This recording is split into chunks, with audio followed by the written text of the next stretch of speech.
Nesse vídeo a gente vai conversar sobre emocional no ano de cursinho pré-vestibular. Meu nome é Ana, eu faço medicina na USP de Ribeirão e eu vou contar pra vocês a minha experiência que eu tive no meu ano de cursinho, porque o meu emocional foi assim, uma pedra no caminho. Vou contar minha experiência e criar uma linha de raciocínio que me ajudou a melhorar a ansiedade. Então, por favor, não perde essa linha e fica até o final desse vídeo. A realidade do meu ano de cursinho foi muito dura, só que além dessa realidade dura que me fazia sofrer, tinha o fator coisas da minha cabeça. Eu criei uma crença limitante dentro da minha cabeça que acreditava com todas as certezas que eu nunca ia ser capaz de passar em medicina, muito menos na USP. Lá em casa, na época, nós éramos em duas, só eu e minha mãe, então basicamente eu só tinha minha mãe pra conversar de pessoa, eu não via mais ninguém. E o meu namorado já tava na faculdade de medicina e meus amigos também já estavam na faculdade, então eu não tinha com quem conversar pessoalmente e ainda era pandemia. No início aquilo pareceu sustentável, eu assistia aula de manhã, começava a estudar às 3 da tarde e ia mais ou menos até a hora de dormir.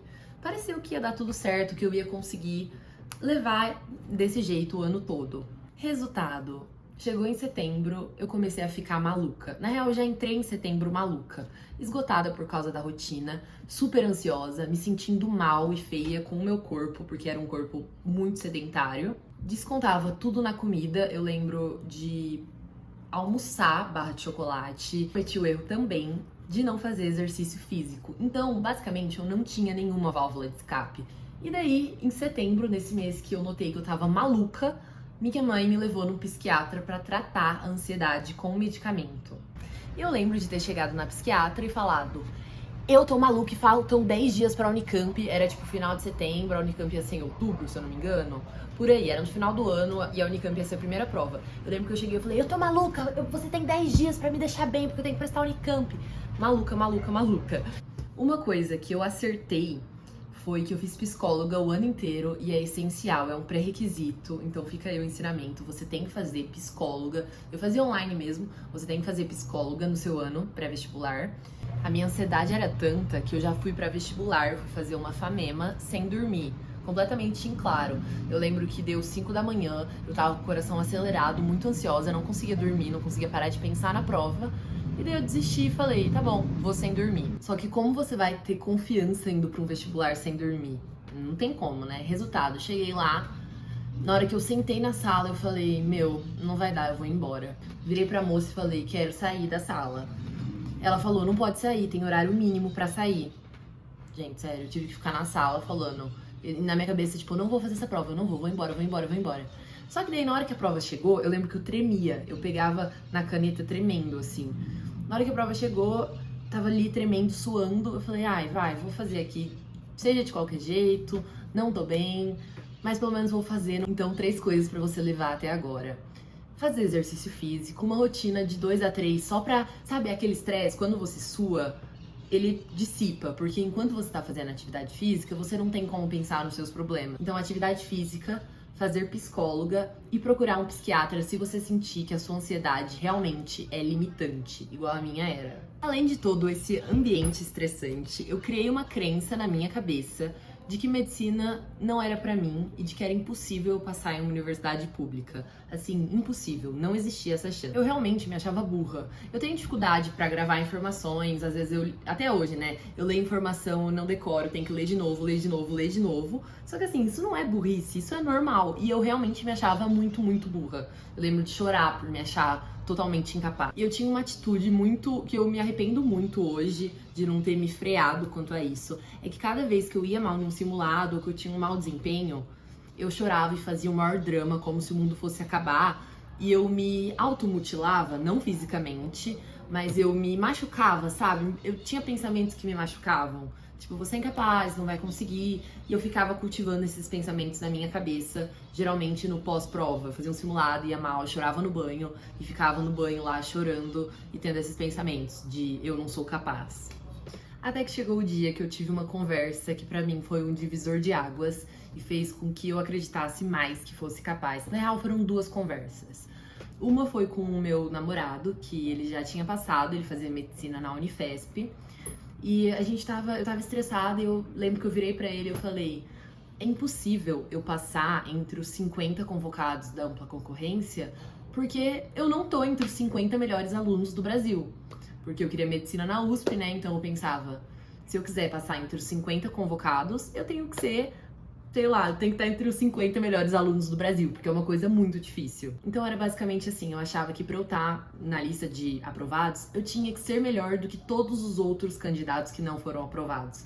E na minha cabeça isso era impossível, porque tinha tanta gente prestando, era ângulo, era poliedro, era objetivo, gente do cursinho do Brasil inteiro prestando a faculdade que eu queria. Então pra mim isso era impossível, eu tinha certeza. E daí o meu namorado virou e falou o seguinte, ele disse, você não tem que ser melhor do que todos esses estudantes muito bons. É um dia, em uma prova, que você vai se preparar o ano inteiro pra ela, e naquela prova você vai se sair melhor que eles, naquela prova. Depois de muito estudo, muita técnica e muito foco para aquela prova em específico. E daí deu uma tranquilizada porque eu vi que não era sobre ser mais inteligente, e sim sobre ter uma preparação direcionada para a prova que eu queria. Então eu poderia ser menos inteligente do que todo mundo, sim, só que eu ia me esforçar tanto que eu ia ser a mais bem preparada para aquela prova. Isso mudou tudo. Me deu uma sensação de controle, porque de fato eu não controlo o quanto eu sou inteligente, o quanto que eu pego as informações rápido, isso eu não controlo. Só que eu consigo controlar o quanto eu vou me esforçar para ser a pessoa mais preparada para a prova da FUVEST. Essa foi uma conversa que me gerou reflexões e que me deu uma tranquilizada. E a segunda conversa foi num plantão de dúvidas de um professor de física, que eu tava desesperada, eu comecei a chorar no meio do plantão, falando que eu não ia dar conta, que eu não ia passar, porque eu tava com dificuldade no exercício e eu tinha dificuldade em exatas, né? E eu lembro que ele virou e falou, Ana, medicina é como se fosse uma fila imensa de pessoas que tenta passar por uma porta. A fila anda, a fila tá sempre andando. Quem quiser entrar, vai entrar. Só que não adianta tentar acelerar porque é lentamente. Se desesperar e todo mundo tentar passar por uma porta estreita, não vai dar certo pra ninguém. Então é ter calma, enfrentar o seu processo dentro dessa fila, que é um processo lento, a fila anda devagar. O seu desempenho, a construção de um desempenho é uma coisa lenta.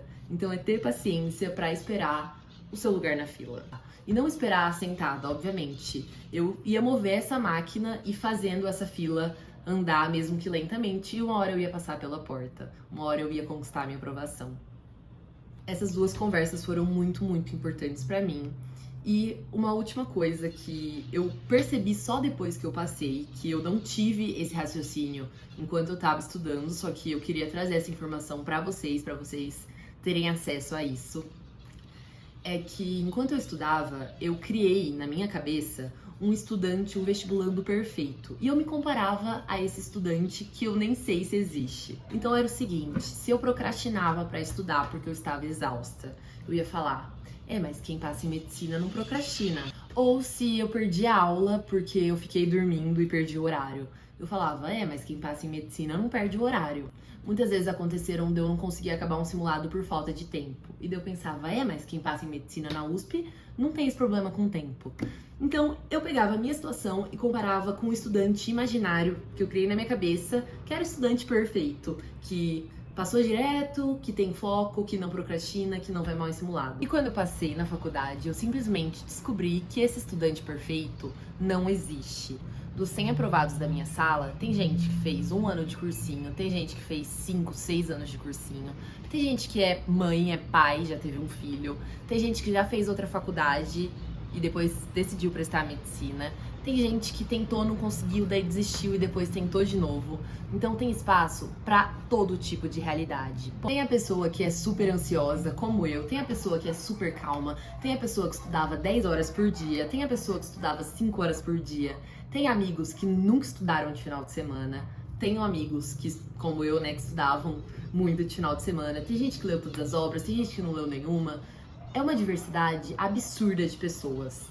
E por fim, eu sei que tem gente que fala, a vida na faculdade piora. Só que, gente, eu garanto pra vocês, não piora.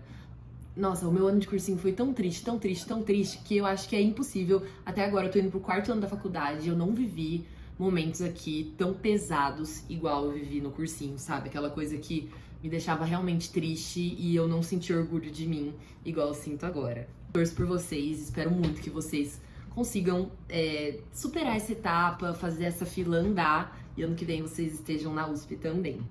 Curtam aqui se vocês gostaram desse vídeo, se inscrevam por favor no canal, porque eu acabei de começar e eu tenho muitas ideias de conteúdo pra trazer. É isso, beijos!